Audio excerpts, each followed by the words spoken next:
La ciencia es el futuro. Sin ciencia no hay futuro. Gracias amigos, soy Modesto Montoya, director y conductor del programa Encuentro con la Ciencia, un programa que promueve la educación, la ciencia, la tecnología y la innovación a través de entrevistas con sus protagonistas. En esta oportunidad tenemos al mayor Antauro Humala Tazo, que como todos sabemos tiene su partido un poquito legalmente o temporalmente fuera de juego, pero es solamente temporal. Esperemos pues que entre a la batalla electoral para de repente nos cuente con más detalle, con más fuerza, todos los planes que tiene. Por ahora, conversemos con el mayor sobre la situación real de su partido. Bueno, el partido existe. Sin embargo, ese partido para participar en las elecciones necesita un papelito que tiene sello del Jurado Nacional de Elecciones que se llama inscripción. Eso el partido lo hemos logrado legalmente, de acuerdo a ley. Como el nacionalismo es un problema electoral para el sistema imperante en el país, nos han despojado de la inscripción de manera leguleya, de manera prevaricadora, que sería largo detallar, ¿no? Sin embargo, hasta ahora, ese secuestro de nuestra inscripción para anular al partido como tal necesita un requisito final, que se llama resolución del Jurado Nacional de Elecciones, una resolución suprema, que debe ser publicada en el Diario Oficial del Peruano para que al día siguiente ya sea ley de que nos han descalificado.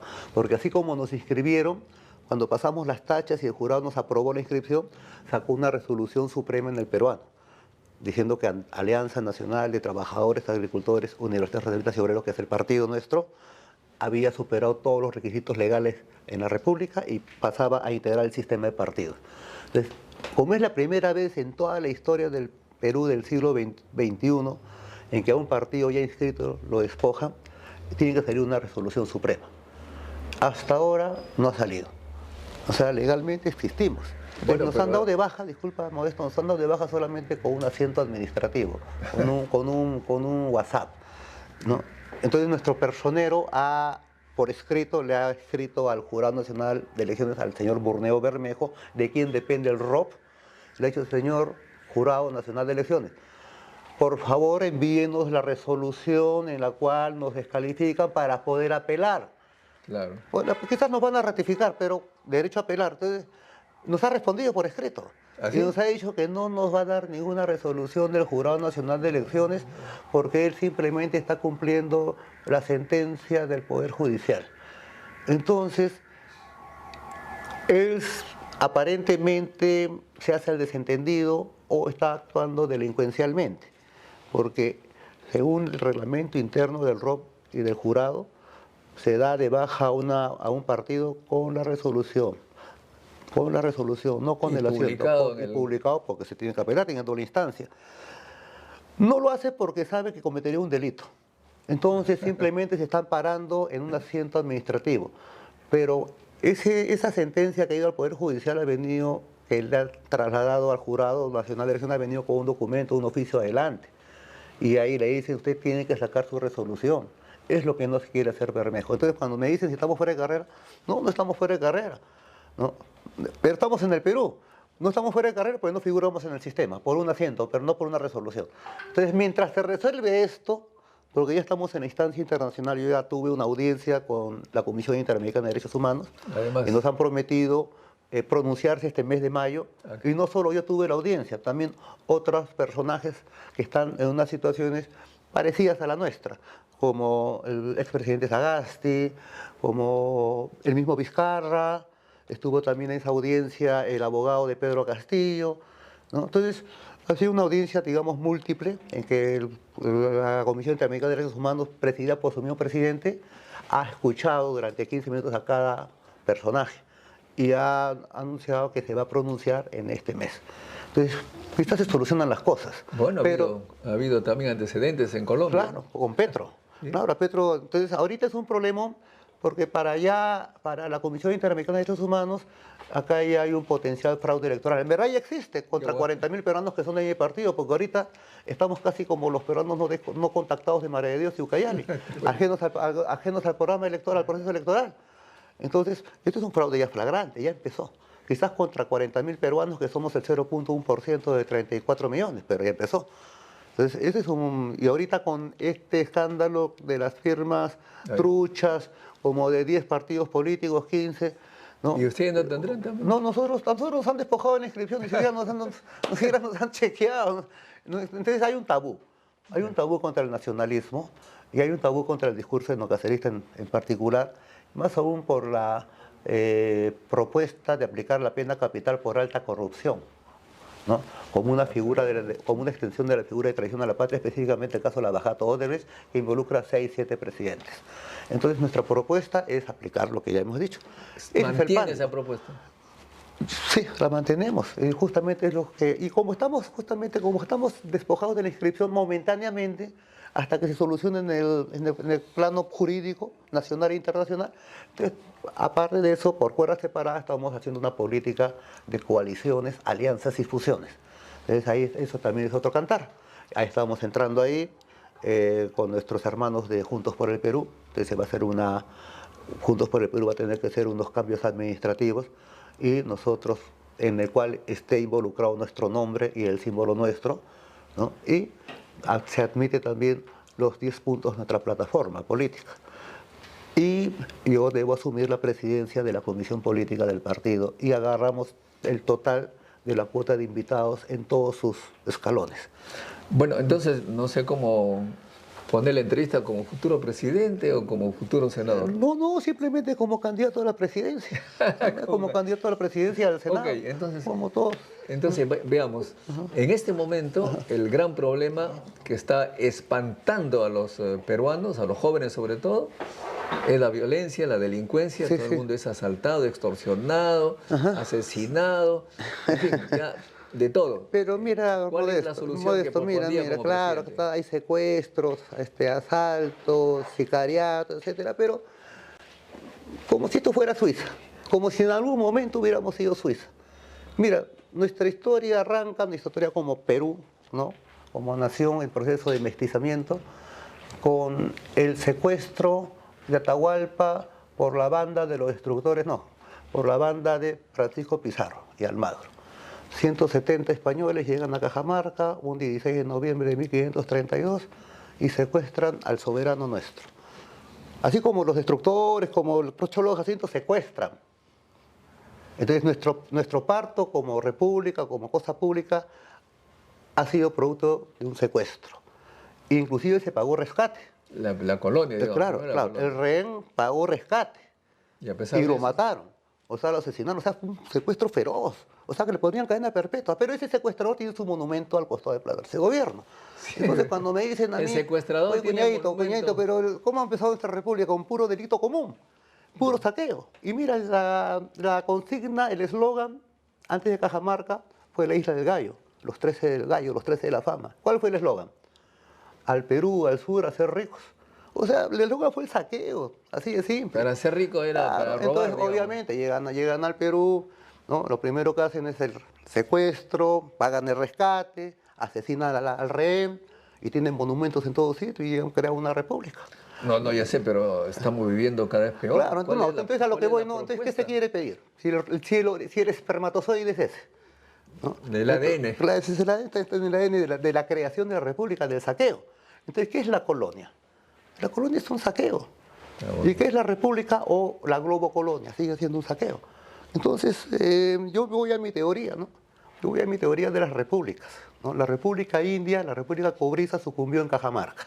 La guerra civil y Huáscar-Atahualpa y llegó la invasión euroafricana. Ahí empieza la República Española. 40 virreyes, todos extranjeros, todos españoles. Inclusive hasta un francés entre esos 40 virreyes.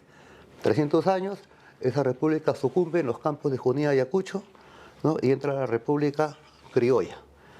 Ya tiene 201 años, pero ya en esos 201 años, en un proceso dialéctico de nacimiento, vida y muerte, ya está putrefacta, ya está en extrema unción. Y el principal síntoma de eso, porque un hombre puede agonizar en días u horas, pero una república agoniza en años o décadas. Entonces el principal símbolo de la muerte, de la putrefacción, De la decadencia. de la decadencia, de la crisis terminal, de la extrema unción de esta republiqueta criolla, que arranca con 2.500.000 kilómetros cuadrados de superficie en 1824 y ahora tiene la mitad.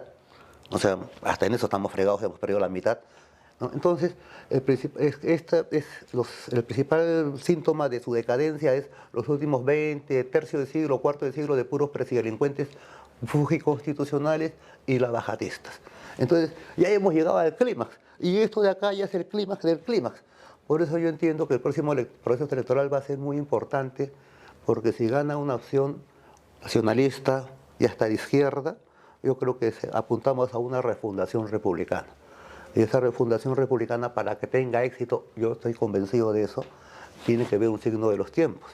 O sea, un efecto psicológico masivo en la población, porque las grandes revoluciones, que es lo que necesita esa refundación, son grandes procesos psicológicos populares. Entonces, ese gran proceso, así como el asesinato del Inca nos impactó, después la lucha armada en Junín y Ayacucho impactó, para que esto tenga efecto fundador de una república tiene que haber pena capital para presidelincuentes. Si no, esto no arranca, no funciona. ¿Pero cuál sería la medida contra ¿contra la qué? violencia, extorsión, robo, asalto, etcétera? ¿De hoy día? Mira, he visto el video. 28 de julio del 26, presidente. He visto el video, hemos visto todo el video de cómo asesinan a 13 compatriotas vigilantes en un socavón en Patás, ¿no? Con un tiro en la nuca, le ponen el cañón de un fusil AKM o FAL, no se nota bien, en la nuca, y con una frialdad tremenda, amarrados, atados, de espaldas, vendados. Y he escuchado declaraciones de personajes, de políticos de bancadas de derecha diciendo: oh, así mataba a Sendero Luminoso, estamos en el terrorismo, este es terrorismo nuevamente. Tienen razón en cierta medida, claro, esa era una modalidad de matanza en la época de los 80, la guerra.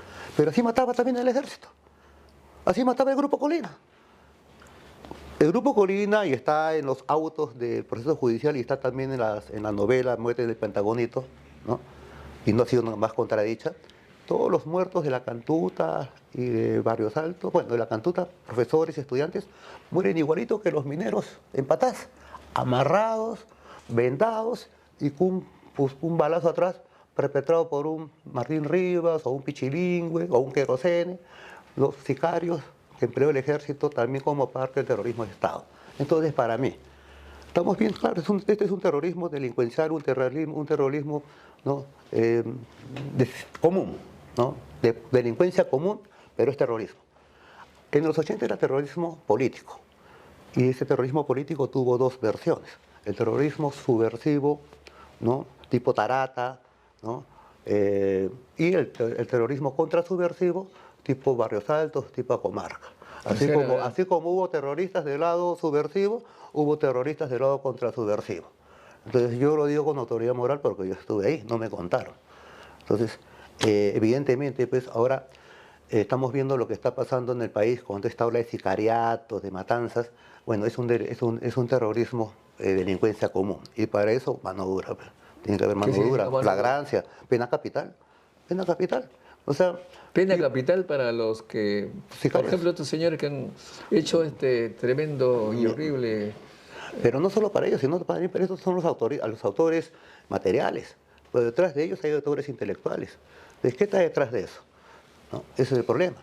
Entonces yo entiendo que... Pero ahí estamos con el asunto de los derechos humanos. Hemos hecho...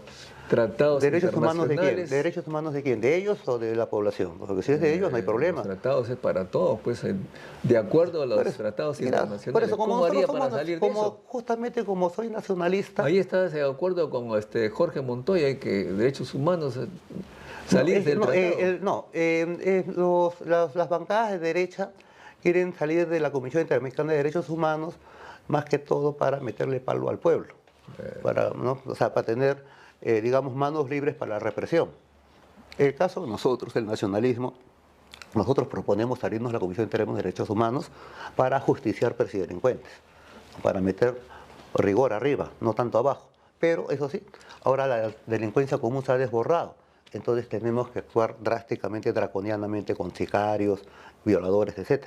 Pero más allá de eso, No, pero no, Está bien, pero primero tendrá que salir de Por este supuesto, tratado, no por antes, pues. Mira, para Si le salir, dejan, claro, es que no nos pueden secuestrar. O sea, ahora, mira, la Comisión Interamericana de Derechos Humanos es un tratado, ¿no? Si yo soy Estado Nacional Soberano, soy presidente de la República, yo simplemente mando mi cartita, ¿no?, a la Comisión Interamericana y ahí simplemente le digo, señores de la Comisión, me estoy retirando. Ellos no me pueden decir no se puede retirar. ¿Por qué me van a decir no se puede retirar? Si yo sé que hay un protocolo que después de 2 años, 3 años, no. Yo me estoy retirando. Yo nada más necesito mi acuse de recibo. No necesito que me des permiso. Dame fírmame mi cargo suficiente. Porque a mí no me... No lo sé. No, ese es sentido común. Es que más vale, o sea, los papeles se adaptan a la realidad. La realidad no se puede adaptar al papel. Arrancamos de ese principio. Entonces, si somos nacionalistas, para nosotros la contradicción principal es ¿quién ejerce más soberanía en territorio peruano? ¿Entes extranjeros como la Comisión Interamericana de Derechos Humanos o el Poder Judicial, Poder Ejecutivo que existen en nuestra República? Es simplemente hegemonía. Pero ¿no? Los estudios señalan que la pena de muerte no disuade ese tipo Sí, de... pero pues, seguramente, porque también en la época de Hammurabi estaba la ley del talión, ¿no? Ojo por ojo, diente por diente, y seguramente seguían habiendo asesinatos. Pero por lo menos ese violador, ese sicario, lo va a pensar 2 veces más, pues. Lo va a pensar 50 veces quizás, ¿no? De alguna manera debe disuadir, pero siempre el delito es inherente a la especie humana, ¿no? Es más, yo pienso que hasta la corrupción es inherente al mamífero humano. Yo miro en los zoológicos, ¿no? Hasta veo un tiro, una fruta, un monito se quiere robar la fruta, ¿no? Pues es supervivencia, es biología. Justamente para eso está la educación y para eso está el rigor, para eso está el combate contra la impunidad, ¿no? Lo que no podemos permitir es la impunidad. Bueno, en todo caso, resumiendo, usted va a salirse de este tratado, pero obviamente tendrá que... la salida tiene que ser obligada y sacramentada. Mire, los abogados harán su trabajo. Claro, yo no soy abogado, pero la decisión política es esa. Ok, perfecto. Nos retiramos, ¿no? Listo, nos retiramos. Se va a retirar el Perú con su gobierno si es que llega al poder. Pero para poder ajusticiar con la ley de la mano con la ley de la mano. delincuentes. Perfecto, Lógico. ok. Está claro. Ahora, el origen de esta delincuencia, también los estudios científicos señalan que es la falta de empleo. Hay 3 millones de jóvenes que les llaman los ninis, ni trabajan ni estudian. Y los jóvenes con talento que hemos entrevistado en el canal, y muchos señalan que no hay esperanza en el país y se van. ¿Cómo hacer para generar empleo en este país? Claro, mira, yo coincido 3 contigo. millones, Claro, yo contigo. O sea, más allá de esos casos, ¿no?, con nombre y apellido de sicariato, todo que se trata con todo el rigor, ¿no?, hay que ver el grueso, ¿no? El grueso, toda esa población de millones de muchachos. Creo que todos los años, según tengo ese dato, más o menos 580.000 jóvenes de ambos sexos terminan quinto de media en el Perú, todos los años. Y el 90% de esos muchachos terminan como ninis por lo menos 5 o 4 años más. Y se van acumulando, cada año se va acumulando. Y Le llaman el bono claro, poblacional. Claro. Entonces, encima pues, ha venido pues, toda esa invasión venezolana, todo ese lumpen venezolano, extranjero más que todo. Entonces, es un problema laboral tremendo. Y como se dice en términos populares, así como el ocio es madre de todo vicio, en su versión laboral el desempleo es padre de todo delito. Por lo menos los tienta el delito. Entonces, ¿qué hacer si somos gobierno, ¿no? Y encima sabemos que la mitad de la población está desnutrida porque de cada 100 niños de 0 a 5 años, 46 están con anemia. Y si así están los niños, ¿cómo estarán los padres? Entonces podemos asumir que la mitad de la población está desnutrida y encima con ese problema laboral de desempleo masivo. Entonces, y encima arriba la corrupción totalmente desatada. Entonces, pues, la verdad, estamos como en 1824, que era, acá solamente vale o una rebelión o una refundación. Entonces, yo he querido hacer la rebelión 2 veces. Ahora me voy por una refundación vía electoral. Ahora, ¿cómo planteamos solucionar esto? Mira, los cuarteles del Ejército, la Marina y la Aviación pueden absorber, si están al tope, 600.000 muchachos todos los años. Es decir, pueden absorber tranquilamente a ese grueso poblacional de quinto de media que sale, que egresa de las universidades y no entra, que egresa de los colegios y no entra a las universidades, ¿no? Como la época de la leva. Mira qué buena pregunta. antes de caer preso, 10 años antes, se regía en el Perú el servicio militar voluntario. Todos los batallones, los cuarteles del Perú, del Ejército, la Marina y la Aviación estaban desbordantes de juventud. 600, 700 soldados en cada cuartel, efectivos completos. Ahí aprendían patriotismo, aprendían cultura física, aprendían manejo de armas, lo elemental. Ahora, desde que se implantó el servicio militar voluntario de fines de los 90, todos los cuarteles están vacíos y las prisiones están repletas de juventud. Yo vengo de ahí. Yo siempre cuento la anécdota que el último día que estuve en libertad, cuando recuperé la libertad, el alcalde de la prisión, ella es un hombre de edad, me acompañó hasta la puerta, como es el protocolo. Y al momento de caminar, porque Piedras Negras es inmenso, es una cárcel inmensa, uno se cansa hasta la puerta caminando. Nos hemos cruzado con 3, 4 camiones de limpia, repletos de juventud, de muchachos, todos encadenados, ¿no? Cadenas arriba, cadenas adelante, humillados, ¿no? Por robos nimios estaban todos, ¿ah? Eran celulares, robos nimios. O juicios de alimentos. Eran 2 camiones de juicios de alimentos y 2 camiones de robos nimios. Todos eran muchachos, 25 años el más viejo. Entonces yo me quedé impresionado. Y el director, que ya era hombre de edad, viejo, me dice: mayor, todos estos muchachos, yo no conocí un presidente honesto, a todos los ven presos. Y me puse a pensar, es un problema de seguridad nacional. No hay ni un peruano menor de 40 años, ¿no? O mayor de 40 años, o menor de 40 años que conozca un presidente honesto, a todos los ven presos, suicidados. Es un problemón, porque para 2 generaciones del Perú, el delito es la norma, el delito es lo normal. La honradez es excepcional, es lo raro. Entonces, ¿qué hacer en este ambiente? ¿No? Entonces yo lo tengo claro. Debe servicio militar obligatorio universal. ¿Por qué? Porque educamos a la gente. Es más, yo le meteré 1 año más, porque el 3er año se le da capacitación agropecuaria. ¿Por qué? Porque yo no quiero... O sea, reemplazaría al sistema educativo que estamos... No tanto, bueno, no, el sistema educativo tenemos que implementarlo tremendamente. ¿A qué voy? Miren, todos nuestros muchachos están yéndose al exterior. A lavar carros, a taxiar, a jugársela, ¿no? A ganársela la vida. Porque acá no tienen futuro, más bien acá más futuro tienen los venezolanos, porque el gobierno fujimontesinista o gobierno pro extranjero con constitución japonés se preocupa más, obviamente, más de los extranjeros que de los nacionales, porque es una constitución globalista, no es nacionalista. Entonces nosotros consideramos que tenemos 34 millones de habitantes en un país de 1 millón, casi de 1.3 millones de kilómetros cuadrados. Creo que si vamos a asumir un proyecto nacional como los incas, tenemos que hacer una planificación, una redistribución demográfica y territorial, un reordenamiento territorial y una redistribución demográfica. Es imposible.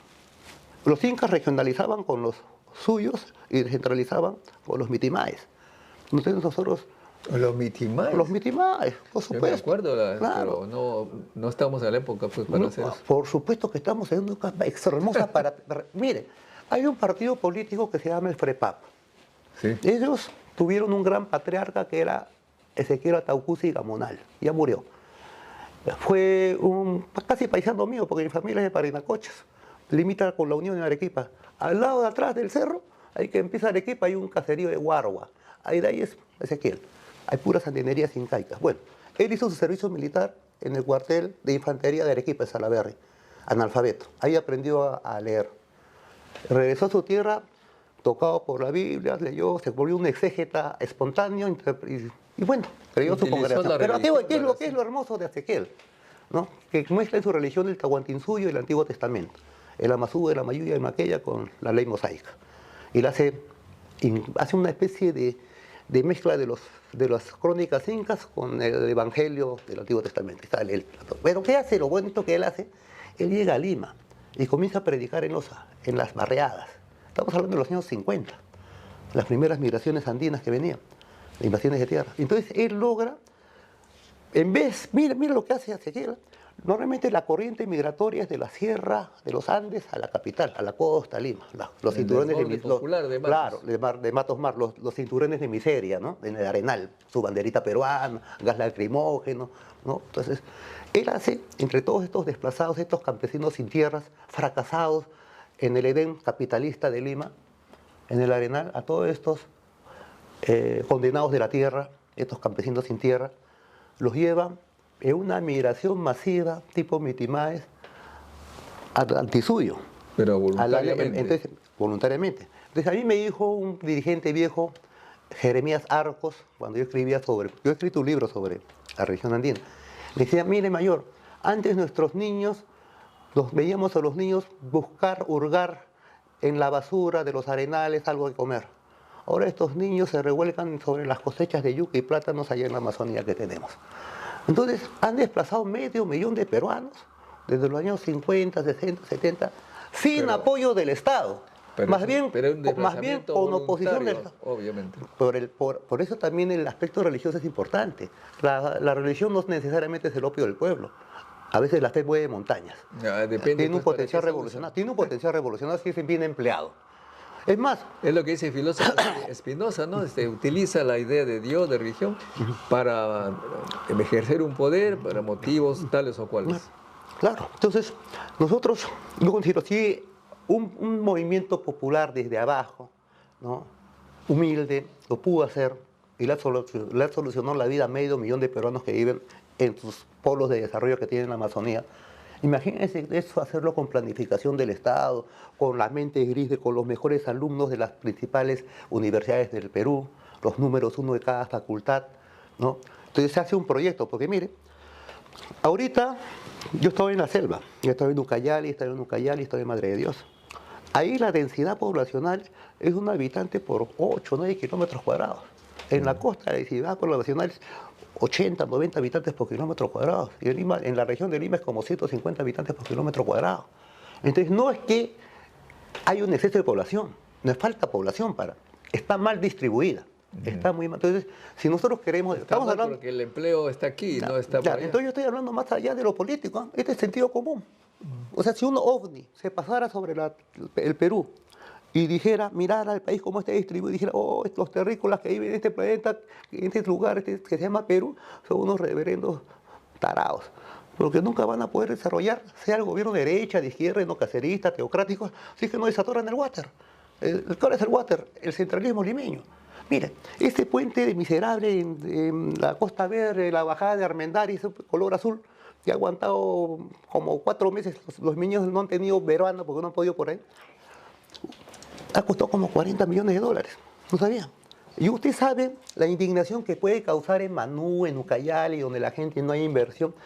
En Lima se invierta 40 millones por un puente tan estúpido, que no sirve para nada, ¿no? Cuando allá por $1 millón la gente puede salvar miles de vidas. Entonces, a eso voy. Estamos hasta el Wii. Claro, pero, antes que voy, mira. Pero todo este voluntario, la gente que quiere ir, se le propone ciudadelas, construcciones, facilidades para que vaya. ¿A qué voy? Por ejemplo, entonces yo digo, el sueño norteamericano se ha hecho sobre el genocidio cobrizo en el Far West. Entraba Custer con el 7º de caballería, arrasaba a los Cheyennes, a los Sioux, fosas comunes de ADN cobrizo. Una vez pacificado, pacificar era arrasar poblacionalmente, ¿no? Genocidio, ya. Entonces, sobre millones de cadáveres cobrizos, pieles rojas, ¿no? Toros sentados, Jerónimo, se ha hecho el sueño norteamericano del Far West. Entonces, una vez que se pacificaba, el Estado norteamericano trazaba una línea en determinada parte de la pradera en Arkansas o en Nevada, ¿no? O en Arizona, y todos los inmigrantes irlandeses, alemanes, que venían con sus mujeres, niños, todos eran puestos en línea, ¿no? Ya habían pasado por la Estatua de la Libertad, ya eran ciudadanos. Y el ejército ya había adelantado, ya había pacificado, ya había matado, y ya establecía lotes de 20 acres cuadrados con una señal. Y a una señal del corneta, del 7º de caballería, todos esos millares de inmigrantes venidos de Europa blanca comenzaban en sus carretas, en sus burros, a pie, caballo. El primero que llevaba una señal se apoderaba, venía el teniente del ejército norteamericano y le reconocía la propiedad, propietario. Y así esa nación fue creciendo, venían, iban hasta llegar al Pacífico. Porque eran tierras, pues, para ellos, para colonizar, ¿no? No iban a traer extranjeros, entonces son norteamericanos. Entonces acá, todas nuestras tierras por colonizar, por recuperar, están en la Amazonía. Sí, pero también están habitadas por gente. No, están deshabitadas. A eso voy, todas nuestras cuentas, o sea, que estuvieran... No, está habitado por extranjeros, por menonitas. Te voy. En Iquitos, la ciudad de Iquitos tiene 80.000 habitantes. La región tiene 120.000, o sea, La mayoría está viviendo en la ciudad hacinados, sodomizándose, sin más proyectos de vida de la población, de los muchachos desocupados que comprarse un mototaxi en toda su vida, ¿no? Entonces no hay futuro ahí. Pero a los gringos menonitas que son por gente norteamericana de congregaciones extranjeras, el Estado peruano le ha hecho contratos de cederles lotes de 10.000 hectáreas, 20.000 hectáreas. Hay como 10 colonias en Ucayali y como 10 hay como 30.000, 40.000 menonitas. Estos izan la bandera norteamericana y se constituyen en Estado norteamericano y Trump los reconoce. ¿Y quién los saca? Entonces, ¿a qué voy? Que todas nuestras tierras, todas nuestras extensiones están dándose a familias extranjeras. ¿Y cómo? ¿La vas a recuperar? Totalmente. Pero, ¿Tiene o sea, problema con Trump? ¿Usted me está insinuando que no hay que recuperar eso? No, pues Hay que reconocer. hay conflicto internacional. Pero ¿y cuál es el problema? Pero si no vamos a tener conflicto, mejor nos quedamos a jugar pulvito todo el día. Pues. Lógico, ¿no? Pero hay Lógico, ¿no? regiones que están totalmente inhabitadas también, ¿no? Mire, a lo que voy es de que el país no va a desarrollar si no desatoramos el water. Lima no puede tener 13 millones de habitantes fuera de 2 millones de extranjeros. No se puede desarrollar un país así. No, cuando nuestra densidad no tenemos las fronteras vacías. Entonces, este es un problema. Estamos viendo en las guerras ahora en Ucrania, ¿no? De que el país que no siembra su papa se va a morir. Hay que pensar en la soberanía alimentaria. Entonces, ahorita como estamos, miren, la luz ahorita me han dicho que la tiene ahorita, hace poco es noticia que la tiene una empresa chilena acá en Lima. Antes la tenía una china en Huacho. Mire, en la guerra del 79, en enero del 81 el ejército chileno ocupó Lima. Estuvo 27 meses ocupando Lima, casi 3 años. Y la guerra continuó. Y se iba al 4.º año. Los chilenos han firmado desesperados la paz. Venía el Cholo Cáceres con su 4.º ejército de la Breña, más fuerte que los 3 anteriores. ¿Y por qué aguantó? Ningún país puede aguantar una guerra con su capital ocupada 3 años. ¿Por qué en 1881-84 el Perú aguantó la guerra 3 años y quería seguir guerreando? Porque en ese tiempo Lima tenía tanta población como Cusco, tanta población como Ayacucho, tanta población como Cajamarca. Entonces el país seguía andando. Es más, he leído los índices económicos de la guerra. Pero económicamente la guerra terminó en 1884, en 1895 la producción prácticamente ya se había estabilizado. Porque hubo regiones donde los chinos entraban y el país seguía andando normal, porque estaba descentralizado. Ahora, hasta militarmente, estamos a merced del enemigo. Nos cortan la luz y el agua, hay que capitular. Hasta por seguridad nacional.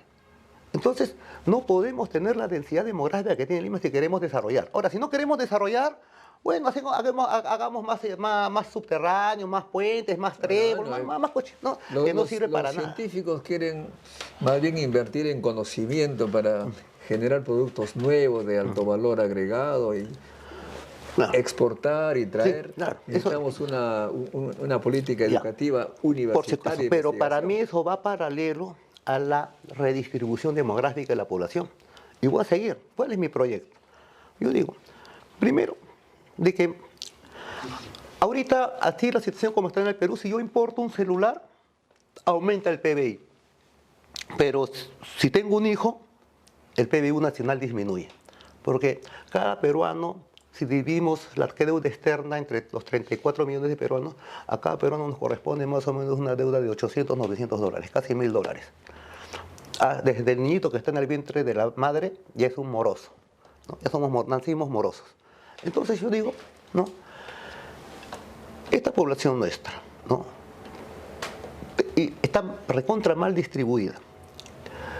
¿Cómo garantizamos como Estado que cada nacimiento nuevo implique no un futuro desocupado que nos haga bajar el PIB, sino un futuro productor? Entonces, yo creo de que nuestro potencial está no en la costa, está en la selva. Hay un político que habló, en la época de los TLC yo escuché un político, yo estaba en la, no me acuerdo, pero habló de un término que me gustó, el TLC para adentro. ¿No? O sea, nuestro futuro como país no lo veo yo fuera de las fronteras, yo lo veo dentro de nuestras fronteras, el despegue nacional. Entonces, si soy Estado nacional, para mí es importante balancear nuestra población. Nuestras tres regiones amazónicas, que son el 60% de la población, no puede albergar el 5% de la población.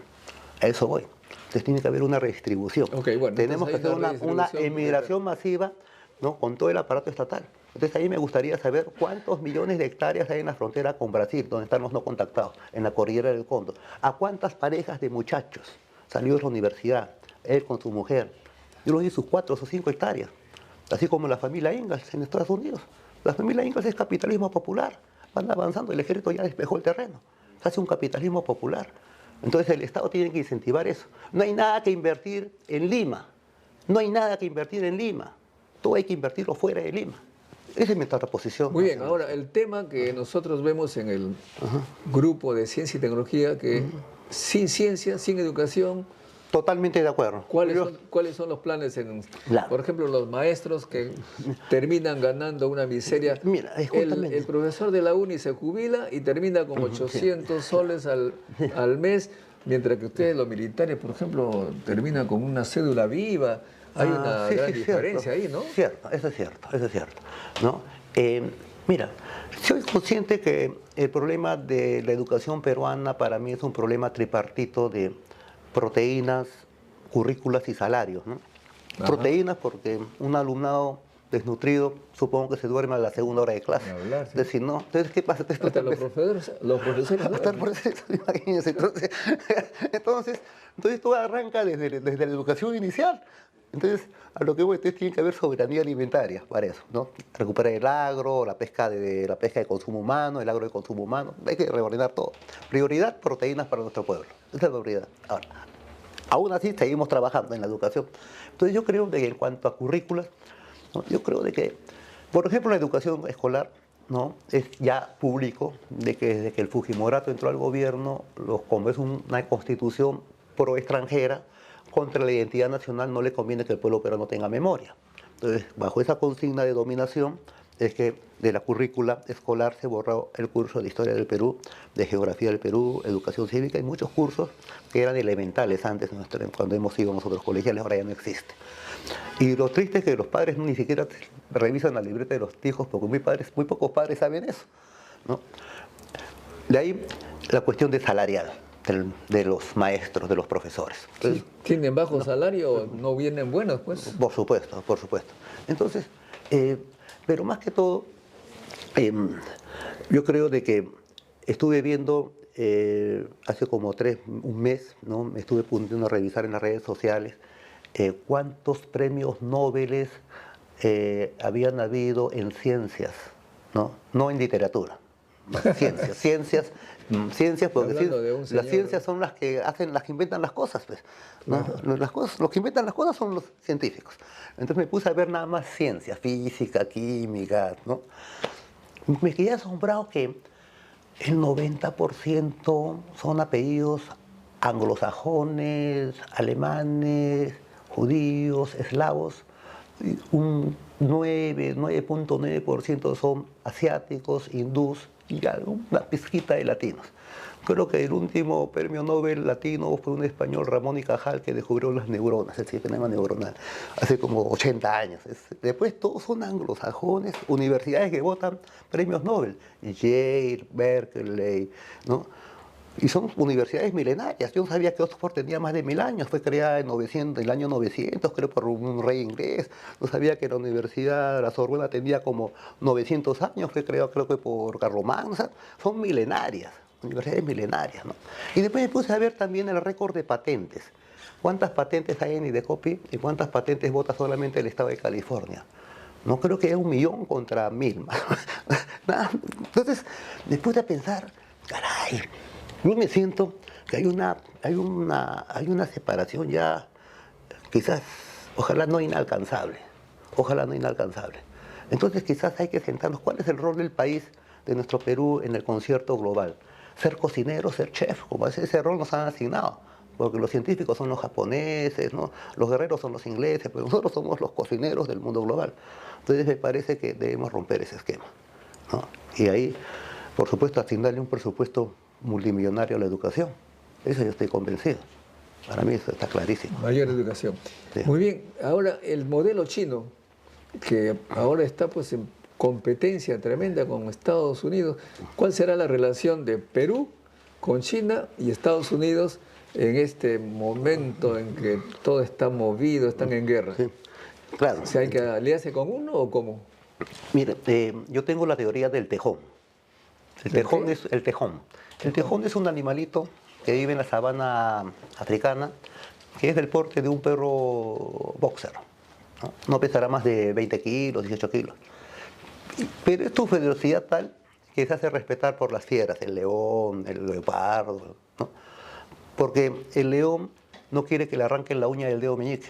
Y el tejón es tan feroz que se va a comer la uña del dedo meñique, entonces mejor el león lo deja pasar.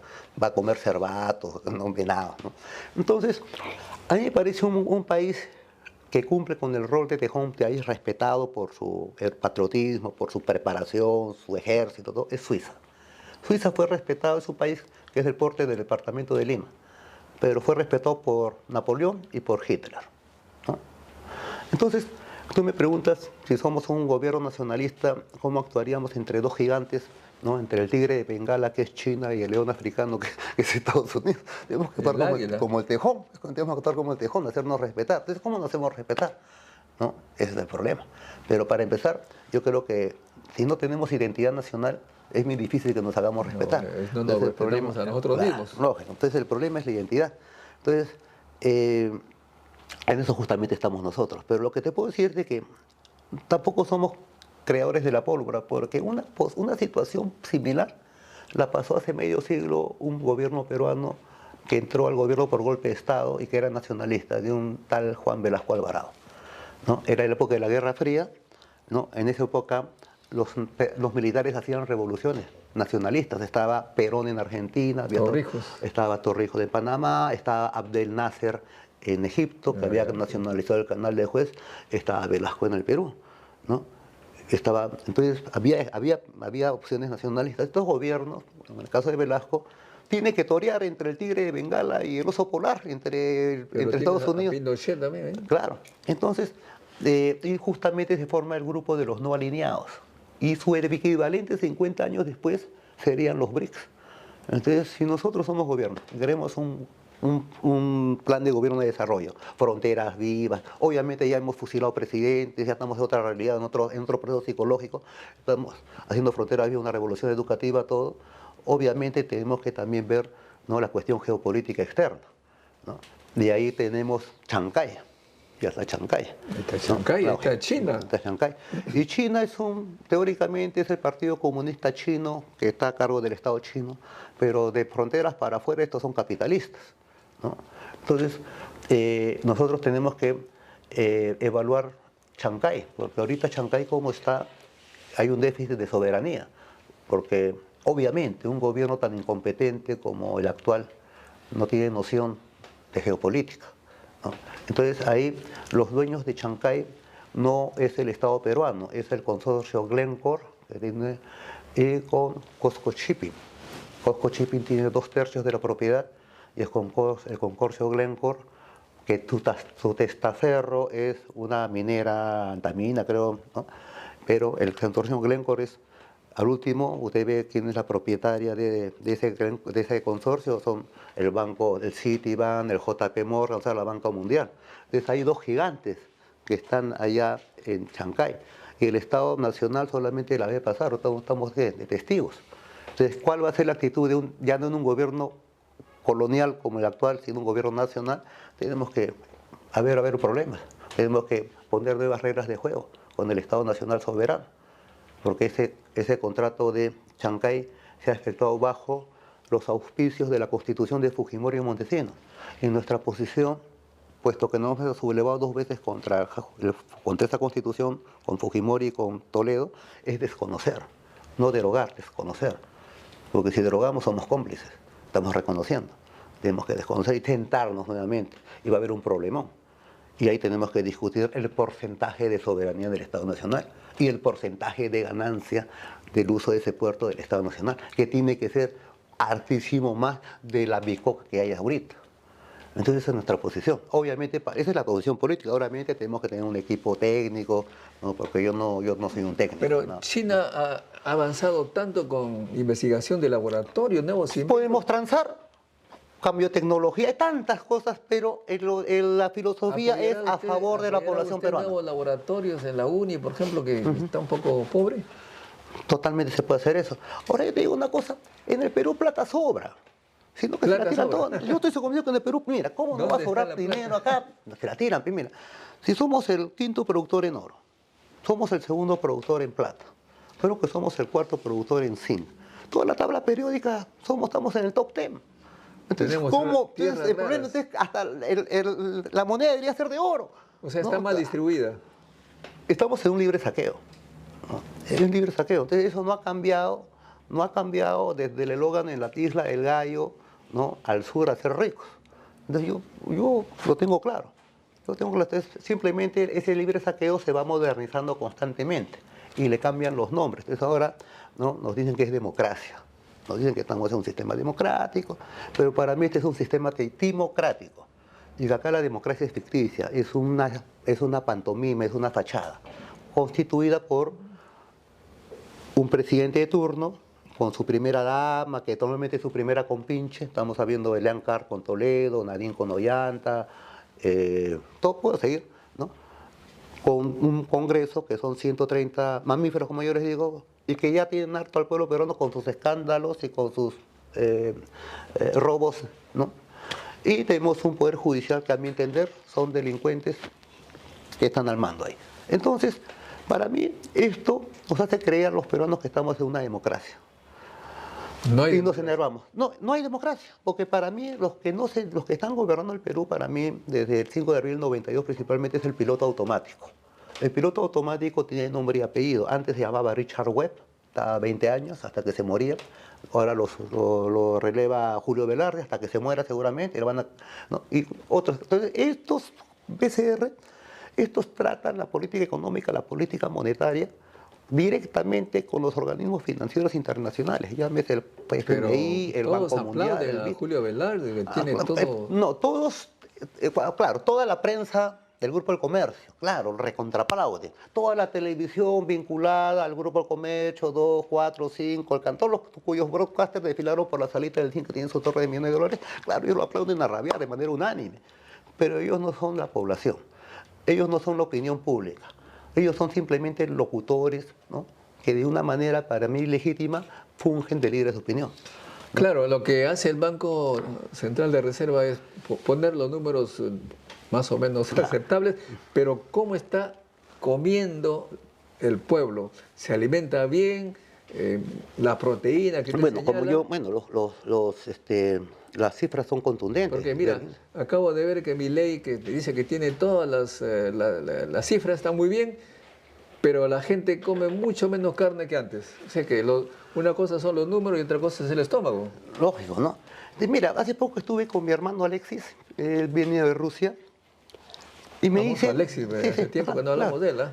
Bueno, sí, bueno, no tiene buenas referencias, pero bueno. Bueno, estuve en Rusia y me interesó el dato que me dio.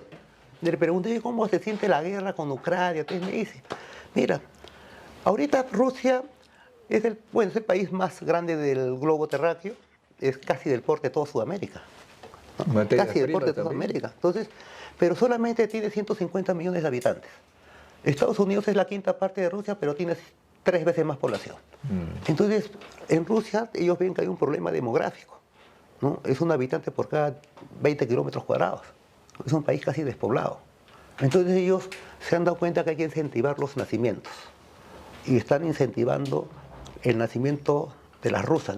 Y por cada ruso nace le da el Estado $1000, ¿no? Y encima le dice, señor, usted tiene un hijo más, hay que ampliar la casa, hay que hacer 2 cuartos más.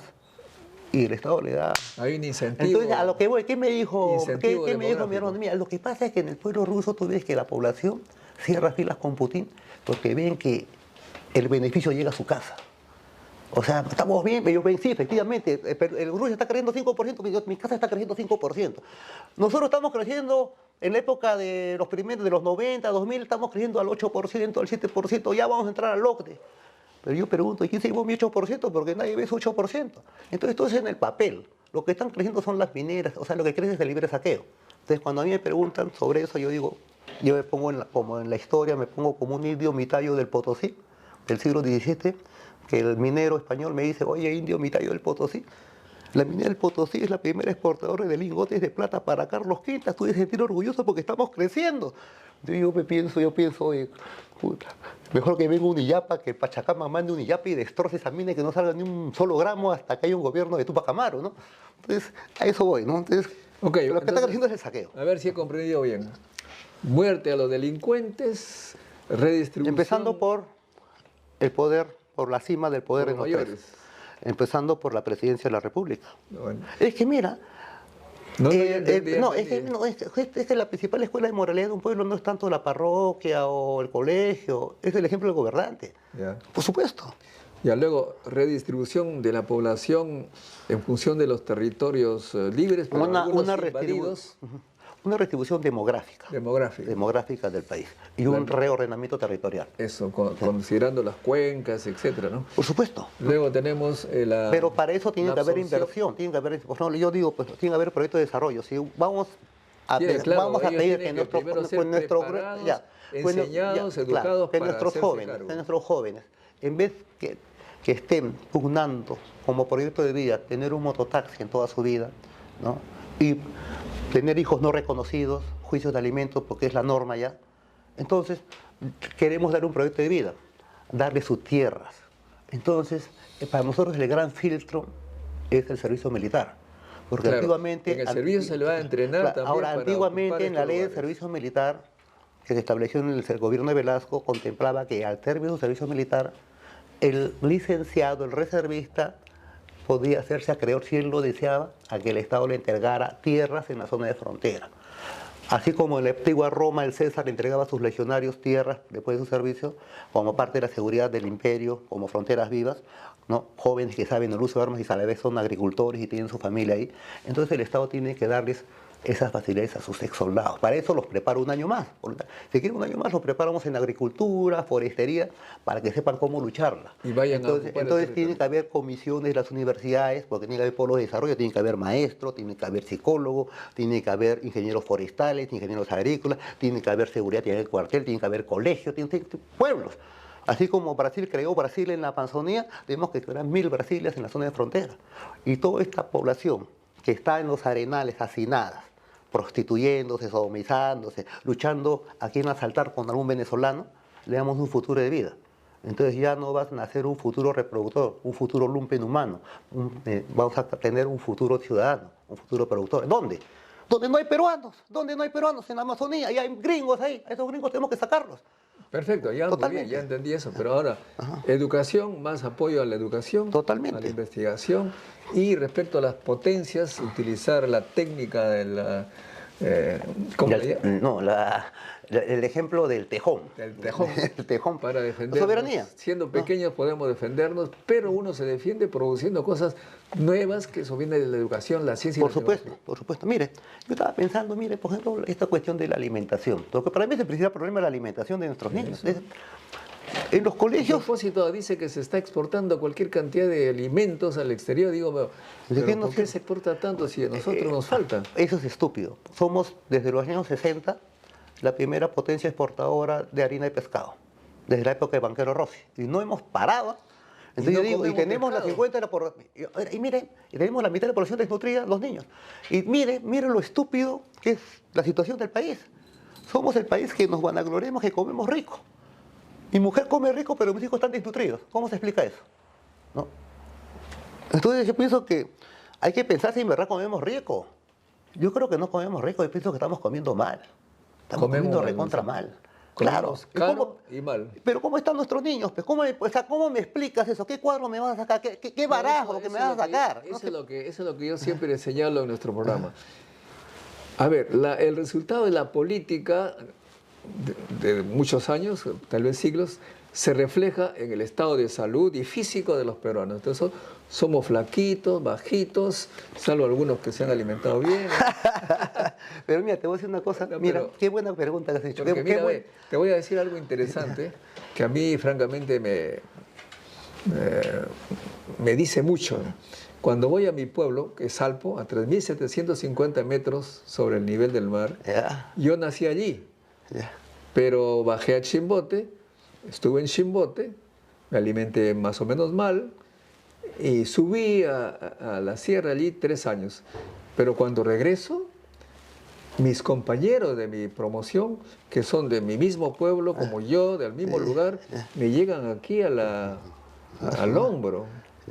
Porque se alimentan de papa y trigo nada más. Mira, Y acá en la costa se alimentan un poquito totalmente, mejor. tienes total la razón, coincido contigo. Se tiene que ver con la alimentación. Claro, sí, Entonces, no me digan que estamos creciendo, que los números, que la inflación. Simplemente la política se mide en el estado físico y de salud de los peruanos. Ahora mira, yo estuve haciendo como militar un estudio sobre el choque que hubo en 1532 entre la caballería y artillería española contra la infantería india de Atahualpa, ¿no? Y para desbaratar ese mito de que en 5 minutos el Tahuantinsuyo cayó. La guerra duró 40 años, hasta los incas de Vilcamá. Pero la antihistoria, que nos den para complejarnos, que en 5 minutos nos derrotaron. Entonces, ese es un falso dato. Pero entonces me puse a ver cómo era la infantería española, cuáles eran sus armas. Y me fui al Museo de Oro, acá en Monterrico. Ah, claro. Sí, sí. De Malpica. Sí, el museo de Mujica, yo creo que es. Ah, Mujica, ya, sí. entonces ese Museo de Oro en verdad debería llamarse Museo de Armas. Yo invito a la población peruana que lo vaya a visitar. Porque están todas las armas de la conquista, las armaduras, ¿no? Cientos de armaduras. Para los hombres, armaduras para los caballos, porque el español venía también, el caballo venía acorazado, ¿no? ¿No? Los arcabuces, todo, y aparte el oro, ¿no? Entonces, le pedí, hace como 25 años, antes de caer preso por el andahuaylazo, le pedí al dueño, al administrador de ese museo, que yo estaba haciendo un trabajo y que para mí era importante ponerme la armadura, ¿no? Para saber cómo se podía maniobrar en ese tiempo. Ponte una armadura, pesa 30 kilos. Muy pequeñas. No, lógico, entonces me di cuenta que eran así muy pequeñas. Claro. Eran demasiado, no podía entrar una armadura. Yo soy de talla mediana, ¿no? Entonces, claro, y cuando tú vas a una universidad europea de la Edad Media, las carpetas de las universidades que están allí parecen de kindergarten. así, ¿no? Son pequeñitos. El propio Carlos Magno medía 1,50 m. Ahora, estuve leyendo también crónicas. Porque comía justamente pan. Entonces estaba leyendo crónicas y unas crónicas en que sostenían que Pizarro era más bajo que Atahualpa. ¿Seguro? ¿No? Entonces, ahora, de 500 años después, los descendientes de los quienes usaron esas armaduras hace 500 años que eran chiquitos, ahora son grandes. Claro. Porque han comido bien, han acaparado las proteínas. Claro. Y los incas, o los descendientes de los incas, ahora hemos bajado la talla porque hemos sido despojados de proteínas generacionalmente. Entonces, ¿qué hay que hacer ahora? Recuperarla. Simplemente para eso tenemos que tener la soberanía alimentaria. Hay que hacer una segunda reforma agraria, prioridad. Pero espera, ahí agricultura la reforma agraria dicen que más bien bajó la producción con Velasco. Eso dicen los enemigos de Velasco, que hasta ahora gobierna, ¿no? Entonces, lo que te voy es de que acá yo veo la agroexportación. Oh, el Perú es agroexportador. Para mí la agroexportación no sirve para nada en un país de desnutridos. No agroexportemos nada. Porque esa agroexportación es para... ¿Qué produce? Esa agricultura que traen los chilenos, los extranjeros en Ica, en Arequipa, acaparan los proyectos de irrigación para sembrar espárragos que en el Perú nadie come. A mí no me gustan los espárragos, ¿no? No veo en el mercado de espárragos. Los espárragos se van todos afuera y acá queda solamente un ripio. Y enriquece a 5 o 6 empresarios de manera extranjeras que paran pagándole su jornal de miseria a miles de gente que pone solamente mano de obra. Por eso hay esas paralizaciones del barrio chino en Nazca, la gente está encabritada. Entonces, y encima la gente es desnutrida. Bueno sea que esa agricultura sea para el mercado local, no es para el mercado local. Entonces, según un gobierno nuestro, que sabemos que estamos desnutridos generacionalmente, se acabó la agroexportación, todo es agro de consumo humano. Y también la pesca, la harina de pescado, no, cerramos la harina de pescado, todo se venga para acá, todo consumo humano. Entonces, encima, esos 20, 30 dineros de pescado que tiene el Perú, por ahí se va la mitad de la droga. Yo lo sé porque estoy preso con los principales narcotraficantes allá en Piedras Gordas, 18 años, me las sé todas. Perfecto, bueno, ahora, para llegar al poder tienes que tener alianzas. Me dice que estás con Juntos por el Perú, pero ahí te han visto con una mentalidad dictatorial, yo voy a ser el candidato. ¿No crees tú en la democracia? No creo en la democracia. No, me parece una falacia. Nos han estupidizado con esa falacia al hacernos creer que democracia es igual a elecciones, que democracia es igual a OMPE, que democracia es igual a papelito manda, que democracia es igual a planillón falso. Para mí eso no es democracia. Bueno, lo que estamos viendo, efectivamente, claro. se ha elegido a unos 130 Claro. congresistas Ya, que mira, hacen lo que se les pega la gana contra todos. Lógico. Claro, esta es una timocracia, es democracia de los timadores. Yo siempre me voy a los clásicos, pues yo siempre leo y no me voy a lo que me dicen, sino me voy a las fuentes. Y la fuente digamos, de la política es la República de Platón. Y ahí se explica el origen de la democracia. Y democracia no es como... de los sabios. Claro, y democracia no es como comúnmente se cree que es igual a elecciones, no, es sorteo. Sorteo. En Atenas los principales cargos de gobierno eran por sorteo porque todos eran iguales. Solón, Sócrates, todos eran filósofos, eran aristocracia, todos tenían 800 esclavos. Entonces, obviamente esos 800 esclavos no votaban. La democracia era entre los patrones, entre iguales. O en todo caso, entonces puede ser a sorteo, ¿no? Porque todos somos iguales. En todo caso, no puede haber democracia si no hay igualdad social. Es imposible. Solamente puede haber un simulacro que es lo que existe acá. Entonces, si hubiera democracia, elecciones, entonces Jesucristo fue crucificado democráticamente. Y todavía con ratificación, en segunda vuelta también, si uno lee bien el Evangelio, ¿no? Entonces, yo digo, si yo quiero ir a Coracora, que es la tierra de mis ancestros, yo no hago elecciones, yo pregunto quién conoce Coracora. O sea, yo pienso que los gobernantes del Incario, las grandes culturas, el que gobierna es el que conoces, es el gobierno de los conocedores, es el gobierno de los sabios, el gobierno de los filósofos, a eso yo voy. Entonces, para mí ese es el principal gobierno, ¿no? Y pienso que eso hizo al Perú grande en la época del Tahuantinsuyo, ¿no? Y creo que justamente no ha habido peor vergüenza republicana justamente en esta cuestión que se llama democracia. Y te puedo decir también con conocimiento de la historia que en este simulacro, que es esta republiqueta fujiconstitucional y la vacatista, las democracias son más sangrientas que las dictaduras, ¿no? Mira al demócrata Belaúnde, al demócrata García, tuvieron más muertos que el dictador Fujimori en 10 años, ellos en 5 años. Mira nomás las cifras de la Comisión de la Verdad, ¿no? Y puede decir que las dictaduras... Bueno, pero de todas maneras vas a someterte a la democracia, la democracia bueno, es la que tenemos. es que justamente es lo que dije al salir de la cárcel, claro. A esto que decía, justo la gente va a decir, sí. Caray, este no es demócrata, yo soy democrático, quiero que mi voto valga algo, vas a perder, ¿ah? No, mira, es que yo tampoco, a mí me encanta caerle bien a la gente, pero más me encanta decir la verdad. Es lógico, entonces tampoco estoy rogando votos, ¿ah? ¿No? O sea, entonces, yo tengo mi discurso es único y lo he mantenido y bueno, yo quisiera que el pueblo peruano vote por mí, pero tampoco los voy a obligar, hay otras opciones que para mí son antinacionales. Entonces para mí la cuestión se divide entre globalistas y nacionalistas, no tanto entre derechas e izquierdas. Por el Perú, ¿quién más? Mira, Conjuntos por el Perú no es una relación de ahorita, porque ya cuando teníamos la inscripción en Antauro, ya habíamos planificado hacer un bloque, Ya. no con otros partidos. Entonces ya estábamos empezando con Juntos por el Perú. Entonces, ya a raíz que nos despojaron de la inscripción leguleyamente, abusivamente, que es otro cantar, es que hemos acelerado ese proceso. Entonces, en ese proceso, ya que no podemos hacer una alianza con dos partidos inscritos porque nos han quitado la inscripción, entonces estamos haciendo una coalición, en el cual yo entro a Juntos por el Perú siempre y cuando ya está acordado, esta organización política es una organización hermana, ¿no? Va a hacer cambios administrativos internos que son permitidos en cualquier partido. Sí, eso lo hemos escuchado ya. Claro, entonces van a cambiar de nombre, sí, van a cambiar de símbolo y pero adoptan... el partido Antauro... Entonces ya es Juntos con Antauro, hubo un nombre, pero quizás como mi nombre es hereje para el Jurado Nacional de Elecciones, quizás han querido que me llame Juan, Jesús, Pedro, me llamo Antauro. La gente puede decir, este es un autócrata. No la gente, lo puede decir el periodista, ¿no? Llámese Mónica Delta, Jaime Altaos, ¿no? Esos que están en el locutor, están de 40 años de locutores y que se creen dueños del Perú. Periodista. Sí. No, pero para mí... son el problema del Perú también, porque dicen que son periodistas, son políticos, hablan todo el día de política, durante 40 años seguidos, y no le han ganado a nadie, solamente han ganado un casting. Tú me estás invitando a tu programa porque algo habré hecho.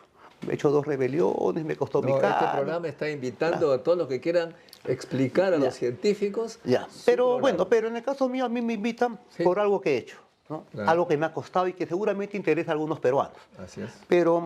Y me ha costado el pellejo, me ha costado mi pellejo. Pero yo pregunto, por ejemplo, el señor Jaime Altaus, Cuando yo hice el Andahuaylazo, ya era viejo, ¿ah? Ya tenía como 20 años en la televisión, ya tiene como 40 y sigo opinando todos los días y solamente he ganado un casting, ¿no?